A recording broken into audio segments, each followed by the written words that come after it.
Andrey Adamovich.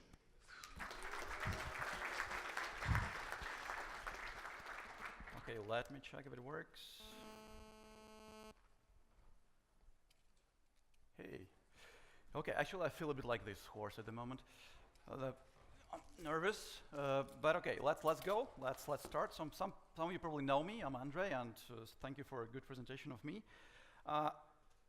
Let me check. Oh, yes. So I am a developer. I am a hardcore developer. I'm a geek. I like coding. At the same time, in the last like 5 years, maybe 6 years, maybe 7 years, I do a lot of automation. Like I do it, of course, through coding, and of course, I also advise my clients, my customers, to how to implement different things. So initially, people approach me as a tooling guy, because I know the tools. But at the same time, when I try to sell people the tools or configure tools for the people, for the companies, I realized that actually there are many other problems that I need to solve as well on the organizational level. So, but yes, I'm training, I'm speaking, I'm co-organizing a couple of things here in Riga, because I'm from Riga, I'm local. One of them is LATCraft, is Latvian Software Cross-Teaching Community. Another one is Devternity. It's a conference that happens in Riga for the 4th time this year. And I would really like to invite you there, but the problem is that we are sold out. But yeah, still check the program, and try to get there next year. Also, I may be known for another product called DevTube. We created it with my friend, and it's really started at developer video search, and we hope to make it a better product. And it's free, it's open source. But okay, it's enough about that. Let's talk about DevOps and tooling and culture and what that means. We've already seen a lot of material in first day by Can and some other guys, but it's not. We cannot call tools DevOps tools because it kind of doesn't make sense. But people still do. And if you go on Google search and try to find DevOps tools, you would find something like this, like a periodical table of DevOps tools. Don't take pictures, please, because this is something you can find on the internet quite easily. Well, I mean, of course, take pictures. I'm not against that. It's just that this picture, it makes sense for those who created that, but it doesn't make sense in the global context. Because if you just go to the Google search and type DevOps tools and then go to the image tab, you will find this one, you will find this one, you will find this one, and maybe this one. And actually, you find another gazillion of pictures that try to make sense of all the tooling that exists at the moment. Well, and this one as well, of course. Now, ocean of tools. And we as engineers, most of us, I guess, are engineers, we like tooling, we like solving technical problems, so we actually focus on the tools. And it's very hard, to find our way inside this ocean of tools when there are so many. But we all know that DevOps is not about tools. Yeah, we've heard about this topic several times, and it's not about tools, but maybe it is. And if you look in the history of the humankind, let's think where would it be if we didn't have any farming tools or gathering tools or hunting tools or weapons that allowed us to protect what we already created. So basically, these kind of tools and weapons, they allow us to protect our cultural values. Without them, we would never jump to the next level. Without building tools, we would never build a theater or a library, which allowed us to, jump on the next cultural level and introduce more interesting knowledge into the humankind. So we use tools to build and protect our cultural values. Without them, it's really hard. I mean, imagine, without internet, without simple building tools, we would never be sitting here, because that's pretty much impossible. So we use tools to protect our culture. And it's still, we may discuss in DevOps communities that culture is more important than the tooling, and it definitely is. And there is also a culture of tool usage and a culture of how you apply different tools. But also because of that, because we have so many tools, and some companies, some teams are in different development age, I would say, they may treat the tools from the next phase of development incorrectly. And then you kind of risk to jump into a cargo cult. Does everybody know what is cargo cult? No, some people don't know, so I just explain. Well, basically, somewhere in island countries, somewhere in the Pacific. There were some tribes living, and they actually living in the Stone Age. But at some point during the World War II, was like, sorry, just need some water. The military base, temporary military base was formed on some of those islands, and also the airplanes starting to drop cargo on those islands. And people, native inhabitants of those islands, treated this cargo as something given from God, from people with like in green suits, and flying the planes. And at some point when the war was over, temporary military base was over as well. But these guys, the guys from like Stone Age, they observed these tools and things from more civilized people, more developed people, and they tried to simulate that. So they tried to use, to build the planes that they saw, expecting that at some point the cargo will go back, but it didn't. And the same thing, the same effect, the cargo cult, is happening on the level of different companies, because they see that, Netflix is using, microservices, and they try to adopt just microservices without understanding why Netflix is doing that.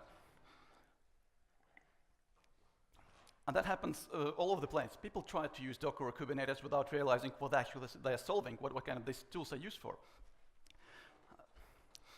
Let me give you another example in here. So imagine like a person like me or you, and of course everyone wants to be healthy. Everyone wants to want to follow a healthy lifestyle. And of course, I mean, look at me. I'm a bit fetish, and I'd really like to be more healthy in that sense. And also have a friend who also actually is fatter than me. And at some point he decided, let's start running. I need to start running because everybody has run. Everybody is running, and running is good. But the thing is that guy, my friend, he accumulated so much weight during his early days that that weight put a lot of pressure on the bones. So basically, when he started running, what happened is that he broke his leg. Like in first 5 minutes of the run, he broke his leg. Because there's so much weight, so much stress was put on the bones. Bones were not ready for running, any sort of running. And of course, it was a regret for him. It was a regret for him because, well, he said that running doesn't work. Running is not for me. Running is for healthy people. So the same thing happens with the tooling, with the techniques, the new technologies that a company that isn't ready for that may apply and then fail, and they say that Agile doesn't work, or DevOps doesn't work, or Docker doesn't work. Maybe because they were not ready for that, maybe because we're applying the wrong tooling set for the problem that they have. And another thing is that usually it's not just one thing, it's not just one tool, or it's not a silver bullet that solves all your problems. Usually it's a combination of things. This relates to the human being. So just walking instead of running, and you can also select a proper tool. So instead of running, you would probably start with walking. Maybe you should select a different diet. Maybe you should use more sleeping time. And that was Heather's talk yesterday. She talked about a lot about stress management. That's probably something you also need to, use in order to be a more healthy person. But most likely you also have to do some other things in order to be like a completely healthy person and have to move to a much better health state. And the same thing may happen on the organizational level. So a company doesn't just need a single, or they don't just need like Agile, or they don't just need DevOps, or they just need continuous delivery. They may need a combination of things for all of these techniques, and they may need some tools. They may not need some tools as well. And it's always a combination of things that allow to build a healthy company. So back again. We have the tools. We know the tools like diet, running, Docker, Kubernetes, whatever. But we also have to have a culture of using those tools. Also have a culture of combining those tools together and applying the right tool for the right problem. Let me show you some dialogues that I have as a consultant with some of my clients, and let's try to explore that. So, I come to a client and I ask them how much does it take to create a new virtual machine, and I get an honest reply. If you're lucky, it's like 6 weeks. Plus, it could be another couple of weeks to do another settings. So imagine getting a virtual machine in an environment may take you 2 months. That's not acceptable, obviously, and it's hard to solve the problem just with introducing a single tool. You have to do something else. You have to solve organizational problems much earlier in the pipeline. And actually, this dialogue happened to me like a year ago. Another thing, that a slightly better situation. So I'm asking how much time does it take to create a new test environment for your developers? And they say, oh, it's not long, it's just 2-3 days. Plus we have the database migration will probably may take another week. And honestly, in 2018, this happened in 2018 actually, 2-3 days for getting a new environment when you can actually get it in minutes sounds crazy. But for those guys, it was okay. They were used to waiting. They have the culture of waiting for the environment, for the infrastructure, because they accept it. Like Philip was saying, it's a Stockholm syndrome. They accepted the pain, and they live with that. But it's not okay to do that. But in order to change that, you have to do. So it's not just about tooling and automation here.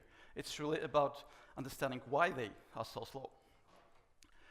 Another one. And I'm a Java developer, by the way, and I do sometimes Java training. And there was a request from a client to do a Java training for them. I said, sure, no problem. What kind of experience do your developers have? How much material should I prepare? And they said, no, it's not for developers. It's for sysadmins. And we want them to debug our apps in production. And I mean, it's okay that sysadmins know Java. It's okay that they debug some of that. It's kind of, it seems like it's DevOps way. But when I try to dig deeper, we realized that actually they don't have monitoring at all, don't do log aggregation at all. They were just, developers were working from 9 to 5, sorry, but sysadmins were staying there for all night to debug all the integration issues. It's not, you cannot really solve it with training, you cannot really solve it with tooling. Well, you can, but first you need to change the mindset of sysadmins, of managers who order that, in order to, move forward and move faster. Another example, which I actually meet quite often nowadays, is that people want to use Docker, people want to use Kubernetes, and no problem. I can help you out deciding where to go, how to set it up. And then when I ask some of the clients, what do you have? What kind of applications do you have? And they say, oh, we have just a single PHP monolithic application, but we don't really like our sysadministrators, so they're really slow in deploying our application. So we just want to use Kubernetes for that. So the problem here is obviously that sysadmins are slow, but devs don't want to talk to them at all. So it's typical DevOps problem. But they want to use a tool to solve communication issue. And that's not okay. And basically what Neil was showing today with the continuous delivery, what they did actually, I think it was quite correct, because they first transformed their application to be automatically deployed and use feature toggles to control the continuous delivery of the application, and then they tried Kubernetes, where they're, I guess, mature enough to actually understand why Kubernetes is useful for them. In this case, the people were trying to solve communicational issue with a tool, which is not the right way. And obviously, things that happen in big enterprises and small enterprises as well, that sometimes the communication between these different teams, different parts of the pipeline of the delivery cycle is just broken. We have devs here, ops here, application is coming on that side, but feedback is never going back. And it's quite often in here we have some sort of communication filter, which is maybe Jira, maybe something else, which hides and filters a lot of information. And as you see, also managers are responsible for filtering that out. Another thing that I've seen, like in big companies as well, is that the structure of the company is very rigid, is very departmentalized. They'll have a lot of departments. And the communication between those departments may be very, very broken. They may be located in different buildings, in different rooms, but also in different countries.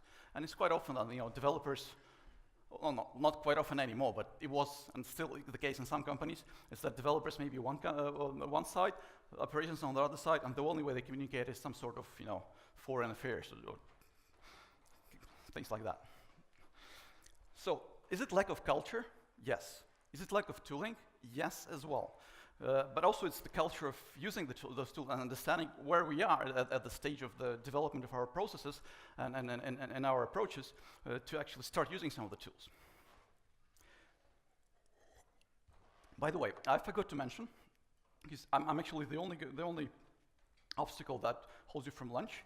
So I wanted to stay till the end, because in the end I will play a small game, and there'll be a prize. You'll get it right away. The prize will be a book. Okay, so please stay with me. Let me quickly go through all these things already were mentioned several times, and especially by opening keynote by Ken. We had, like in 2001, Agile was born. And we all know the Agile principles, I guess. In 2003, we have a book that was published by this woman. Do you know her? Anyone?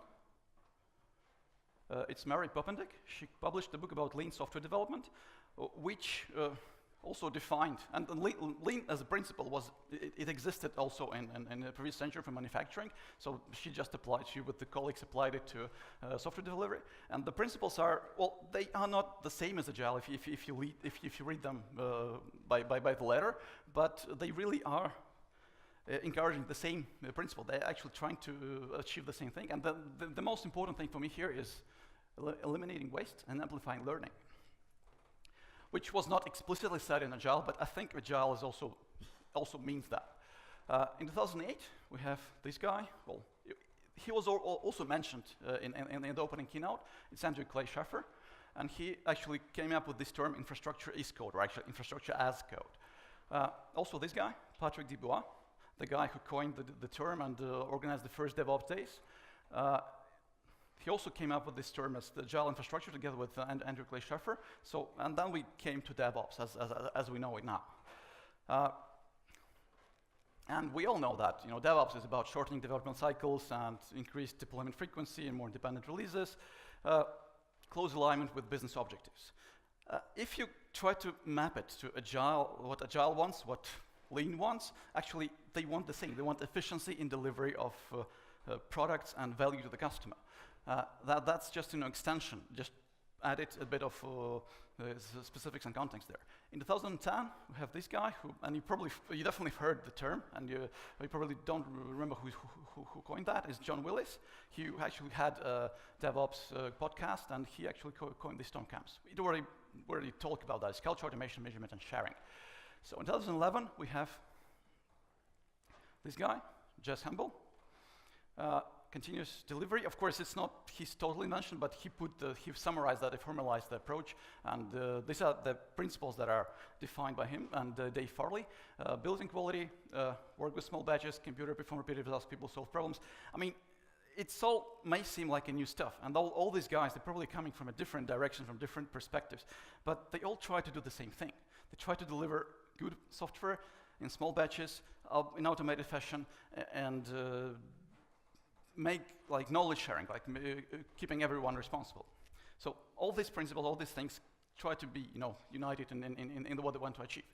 In 2013, we have Gene Kim, who wrote Fenix Project together with another 3 guys, and we already seen that picture several times, the 3 ways of DevOps. So amplify learning, amplify feedback, amplify system thinking, and try to deliver as fast and as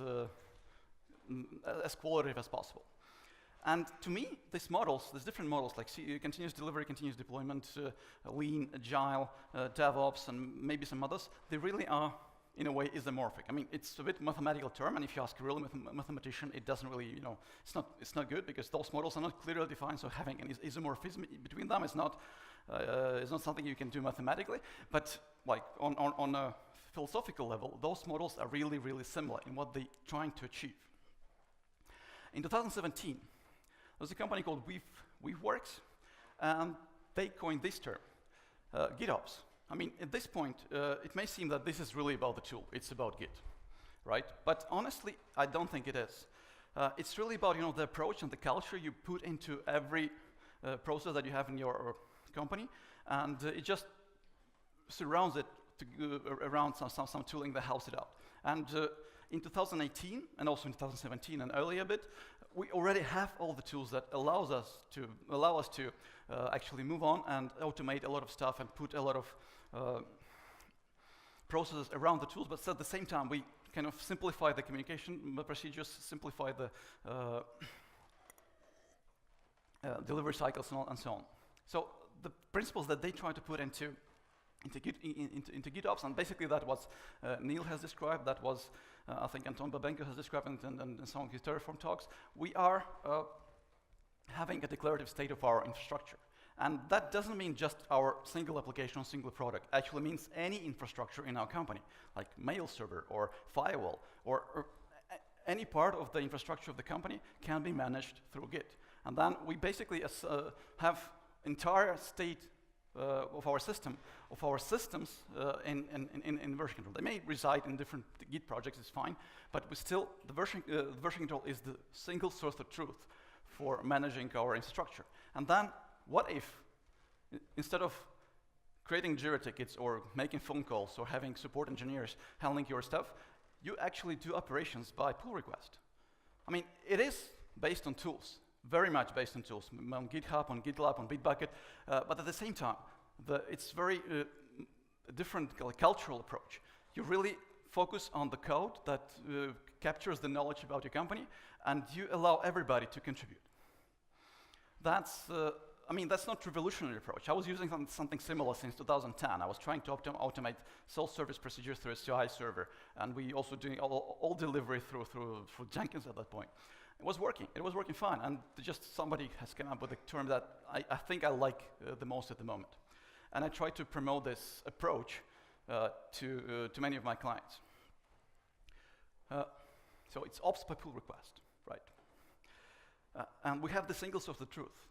It's only living, the whole information about how our company works, how it's automated, how it's operated, is in the version control, in this case in Git, but of course it could be Subversion or something else, but it doesn't really change the essence of this definition.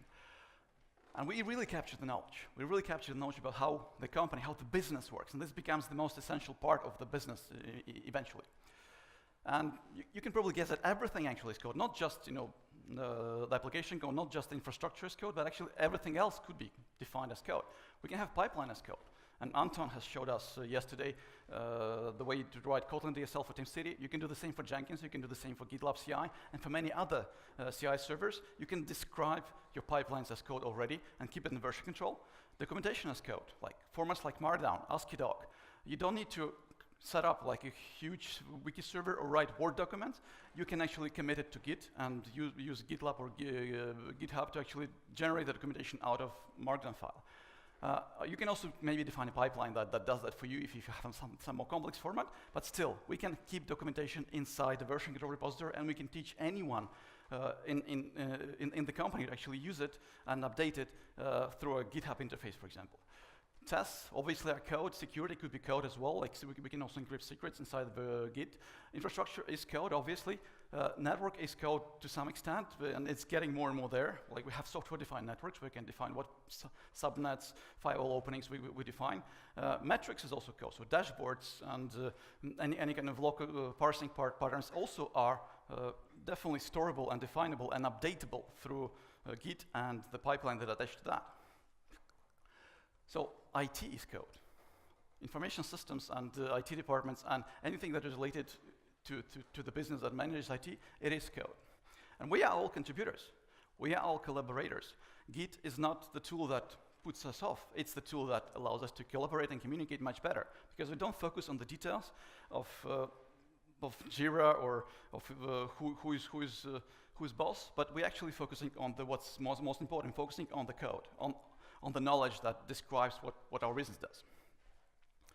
Okay, I have like 6 minutes left and quite many slides to follow. So who do we need to actually create the teams, the companies, the businesses that actually compose, have the right attitude and the right culture? Well, probably you've heard about this term, T-shaped person. Basically, it's a person who knows who specializes in some certain thing, at the same time has broad understanding how the whole process works. So basically, everyone should become a T-shaped person. Then DevOps, Agile, Lean, whatever we use, will actually be possible. Otherwise, it may end up again into silos. And there's a funny tweet I really like that. So, well, usually we like this to be like T-shaped. The model is T-shaped, but at the same time, there could be some different interpretations. So we actually maybe are having some specialization in some other areas. Managers may expect us to know everything. but at the same time, the model is T-shaped, or this is still the T-shaped one. So another thing that happens quite often in the companies which I consult is that the planning is actually the bottleneck. The tooling may be there, the attitude is there, but the way the work is planned is not really well done. And again, we return to this guy, Jin Kim, and there's a very old blog post from him around 2006, I think, when he talked about unplanned work. And unplanned work is something that can kill a company. If you don't know how much work is coming, if you don't control how much work is coming, then obviously you will eventually die as a company. Nobody wants to be here, because here we have overtimes, unhappy people, and lost revenue. Basically, if our company producing the same number of changes, like with the same frequency, but at the same time the number of failed or things that are not going correctly is growing, obviously the amount of planning work is growing as well, and this may lead to something that is not everybody wants. If you reduce the reasons, if you reduce the waste in terms of lean, and try to standardized on the way you deliver changes and try to make the pipelines to actually do that for you automatically, then obviously the amount of unplanned work will drop. There's no secret there. Another thing that influences unplanned work is the number of unique configurations you have to support. And this could be anything, like in the amount of operating systems you have to support, amount of programming language runtimes you have to support, amount of different Docker versions or Kubernetes versions you have to maintain at the same time. If you have many of these unique configurations, then obviously you only can apply a certain amount of mastery to each one of them. But if at the same time you try to reduce that number, if you try to focus on the things that you really need, then obviously the amount of unplanned work will also go down. Also this woman, I like her very much, like recently. She actually wrote a book that I want to give you as a present, Dominica de Grandis, and basically in this book she tries to focus on how to visualize your work, and one important part for me was, personally, is the way you actually try to standardize the waste that you do with your work planning. Which things are stale, which things are force you to wait for a long time, Jan yesterday showed a similar approach with coloring of your backlog tasks. She also provides several ways to do that, but honestly it's not about the colors we use, it's not about the sticky notes, it's actually about how we approach the management and the planning, how we visualize what waste we produce, what things we do. And of course we have to reduce work in progress. Without that, you will always start a lot of things, but never finish anything, and you will never be efficient. So try to finish stuff without starting a lot of things. And say more no to new work if you don't finish with what you do at the moment. Actually, yes, I'm running out of time, and I have a lot of material still to cover. There's another guy called Mathew Skelton, and he proposed so-called DevOps Topologies of how people should work together in a DevOps setup. And basically he came up with several DevOps types, good types and anti-types, and we know all of that, like devs and ops working together. Well, I will not focus onto details here, but if you go to site devopstopologies.com, you will find another 7 types and another 5 anti-types of how things can work together, and this is like based on experience of real consultants working in setting up DevOps teams and DevOps setups. Another big question, and I'm now coming more like to the tooling part. So what should we use actually? Do you know this guy? Anyone? Well, it's Neil Ford. He's working in ThoughtWorks, and he often shows this. Well, it's not his invention, but he often shows this, that some companies are, it's innovation curve, where some are innovators, some are early adopters, some are early majority and late majority, and some are laggards. And this will always happen in different companies which are not using all the tools.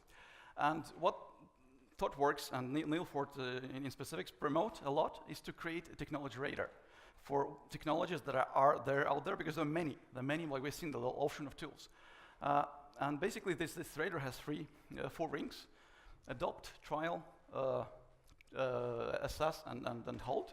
And this indicates where the technology that you are looking at is in the life cycle of usage. So do you want to use it? Do you want to trial it? Do you want to really start using it for everywhere? Or do you want to hold it and not use it for some time? And ThoughtWorks releases their tech radar every twice a year, but it doesn't mean that you have to look at them. You actually can, as a company, as a team, you can create your own radar and put the technologies you want to look into that radar and see how this radar evolves during the time. You maybe do it once a month, maybe once a year, to see where you are going, because it's quite important. And one last thing for me, and sorry I'm running a bit over time. This guy, Simon Wardley, he recently, well, not recently, maybe a few years ago, he introduced another concept of maps. I mean, it may sound familiar, but it's actually quite fundamental.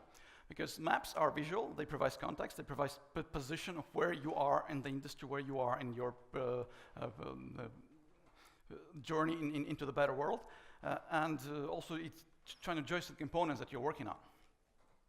So this is a quite interesting map, because as you can see here, the axis here showing where we are and the way we adopt the product. So it's like Genesis, we're starting only that, like we're building something custom, we're doing some productize the activities, and we actually make it a commodity, like a utility service.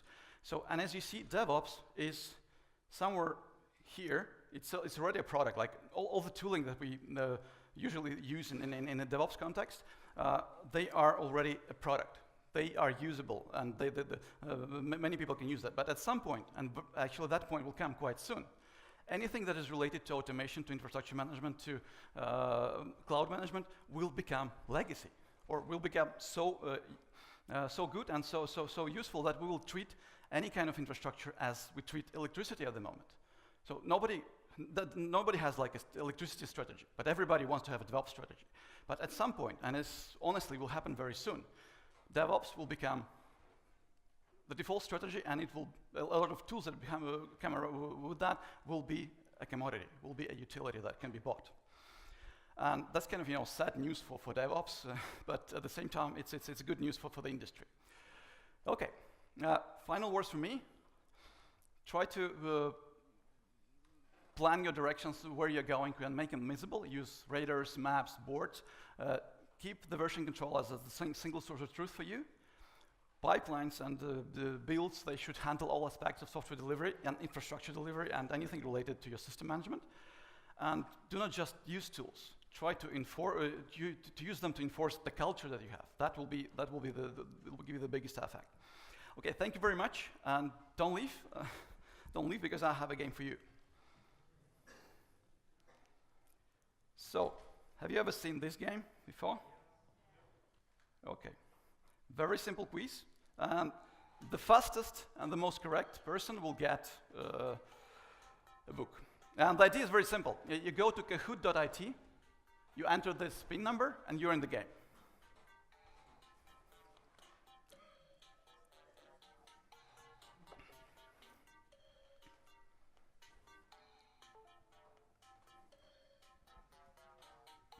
Let me check if I have internet. Yes, I do have internet. And it gives you random names, so just remember which one you received when you logged in. Oops, sorry. So, 20, 22. Let's wait for maybe 40, maybe 50. Because I guess everybody's hungry. Okay, 50. Anyone is joining? 51, 52, 55, okay, 56. Nice. Okay, 2.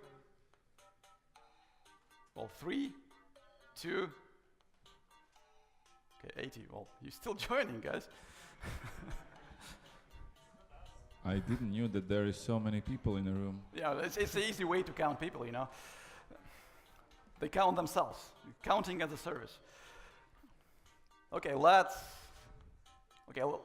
it be 100? 93, 94, 95, 96, 97? 3 more, 2 more. Okay, let's go. So it's a five question quiz, very simple ones. And if you were attentive, you probably heard this several times. So who has coined the term of DevOps? In your device, you have to check, select the color, basically. Look at the screen and select the color. And we have 10 seconds left, 9 seconds. Whoa.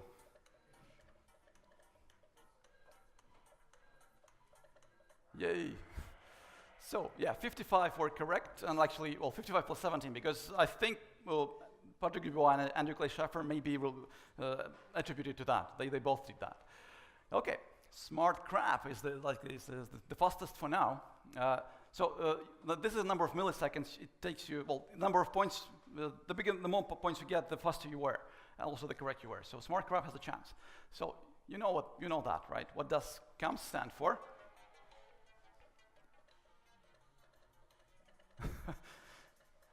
Well, for those who sit in the front, it's really funny to see how people are jumping there.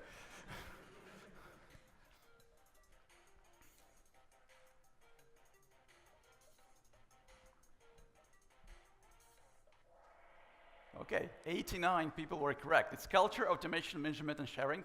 All other answers obviously are rubbish. But okay, let's go to the next question.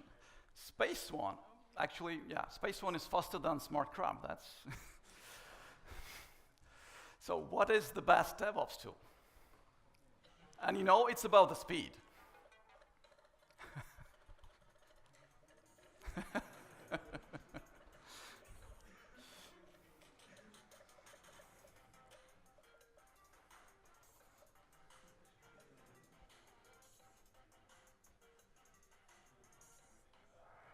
Okay, actually everyone was correct. All those tools are good, especially if they solve your problems. Okay. And yeah, glowing lemming is faster than anyone else. So, where should you search for the single source of truth?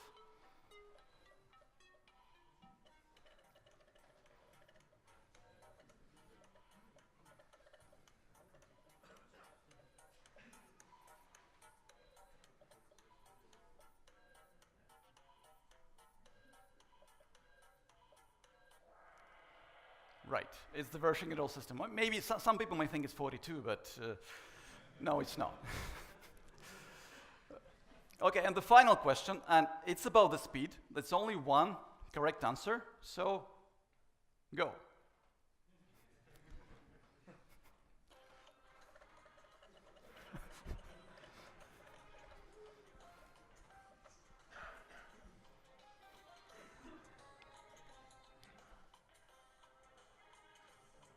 Someone is lagging?